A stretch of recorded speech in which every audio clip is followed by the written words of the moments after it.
Today I sat down with Luke Strong, world finalist, British champion and one of the most resilient athletes in the sport, to talk about his journey, his setbacks and why he's not finished yet. Getting straight into it, what made you come back? What was the moment that you knew you weren't done? It's a difficult one because I think when I retired it felt like it wasn't really fully my choice. I was injured and then with that injury I got taken off national funding, off squad, and so it just kind of felt like everything was taken away at the same time and I just couldn't get my ankle fixed. So retiring kind of felt like it was out of my choice. So I think from that moment I always knew that I wasn't done deep down, but just mentally I felt like I had to put myself first and prioritise my mental health. So that's why I walked away. And then I spent the past 6 years basically doing rehab and working hard to try and get back. And I've had a couple of failed attempts and finally this time I've got like a really good team around me and it's starting to click a little bit now. What was the first session back like? It was fine actually. I had been off travelling in Africa for 3 months, so my body felt fresh and I felt okay. I was a little bit out of shape obviously, but it felt good. Wasn't in much pain, but I think I was still very reluctant to say that I was making a comeback. I was still very nervous that it wouldn't work out again, so I just had very low expectations and just tried to come back in and have fun at first. Do you think this version of Luke Strong is tougher than the one that was at the top before? I think in a lot of ways, yes. I've definitely been through a lot in the past 6 years. I'm definitely not the same 25-year-old I was when I last did the sport.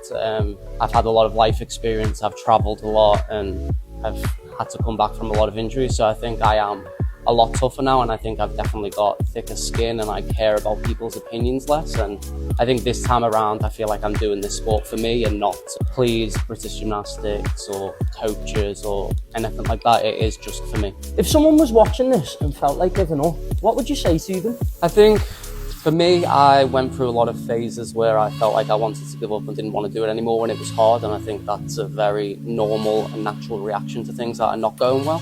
What helped for me is to take a step back from the sport and kind of reevaluate what it is that I want to do. Like, do I still love it anymore, or am I just wanting to leave because things are hard? And I think once you know the answers to that, like if you still know you're not done, then I think give it everything you've got while you still can. And what's a typical day training for you like now? How much has it changed? It's changed a lot. I obviously am a lot older than when I last trained, so I've had to really learn how to retrain again and take it really slowly because my body obviously is not always happy. So I'm still trying to get 4 jump sessions in a week and then I do strength and conditioning on another 2 days. So I'm still training 6 days a week. It's just my volume is probably not as high as what it was when I was 25 years old, and that's just normal. But I'd say a lot of it is still similar. Like I'm still doing a lot of the same exercises and the same things that I know worked for me last time, but just on an older body now. How do you stay focused when the progress is slow or your body's not cooperating?